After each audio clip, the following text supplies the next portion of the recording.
Vous avez des dents pourries, regardez bien cette vidéo, elle pourrait vous intéresser. Je suis allé en Svaneti. La Svaneti, c'est un pays qui a ouvert ses portes, on va dire en 2009, quand ils ont construit la première route après l'intervention armée de l'armée géorgienne. Parce que c'était donc un endroit à peu près où 20 000, 30 000 personnes vivaient complètement isolées de tout.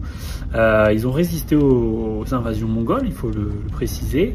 Et aussi, et là c'est fort, c'est qu'ils ont su résister quelque part à l'administration de l'ex-URSS. Et ça c'est fort. Franchement, je sais pas comment ils ont fait, mais ça c'est fort. Bref, ce qui fait que c'est un pays qui avait leur propre langue, ils avaient assez peu d'échanges avec l'extérieur, et donc, eh bien, ils avaient une alimentation dite ancestrale. Et c'est là où c'est intéressant, c'est qu'en allant là-bas, j'ai croisé des physiques. J'ai dit, mais ça, j'ai vu ça dans des livres. J'ai rarement vu ça en vrai. C'est-à-dire des gens qui ont des dents parfaites. Et je leur ai posé quelques questions quand même. Facciamo natura e problème est un... Alors, je suis pas resté longtemps, mais déjà. Il me disait qu'effectivement, avant, les gens vivaient très longtemps, donc 110 ans, 120 ans, en pleine forme, et surtout sans carie dentaire, sans perte de cheveux, ou très peu, et sans avoir de maladie. C'est ça la chose la plus importante. Alors, peut-être, on s'en fout qu'ils vivaient très longtemps, mais ce qui compte, c'est qu'ils n'avaient pas de maladie jusqu'à un âge avancé.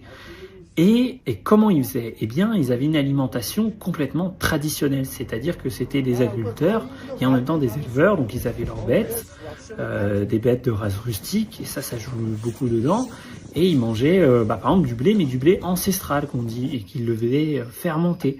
Et sauf qu'aujourd'hui, tout ça s'est perdu à cause de l'ouverture de ces routes. C'est toujours la même histoire. Eh bien, le sucre blanc arrive, les huiles de tournesol, par exemple, les huiles végétales qui créent de l'inflammation, sachez-le, évitez ces huiles-là.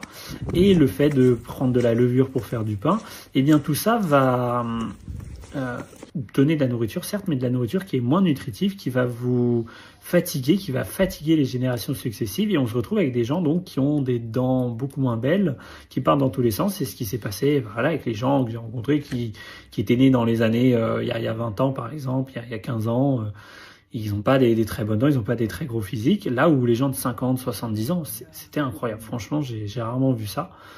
Quand vous savez d'où vient cette dégénérescence, ça fait mal parce que vous les voyez prendre du sucre blanc, des huiles de tournesol, tous ces aliments-là qui pour nous on poserait pas de problème, mais si ils posent problème, c'est que ils détruisent la santé. J'ai été heureux de voir ça de mes yeux, et que même s'ils avaient une très bonne alimentation, rien que le fait d'ajouter du sucre, des huiles, ça détruit votre santé.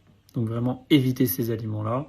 Et j'espère qu'il existe encore dans le monde des zones où les gens mangent tout à fait traditionnel, et donc ils développent des corps incroyables. La viande. Miesta. Ah, avec le sel alors. Ok. Tac, tac.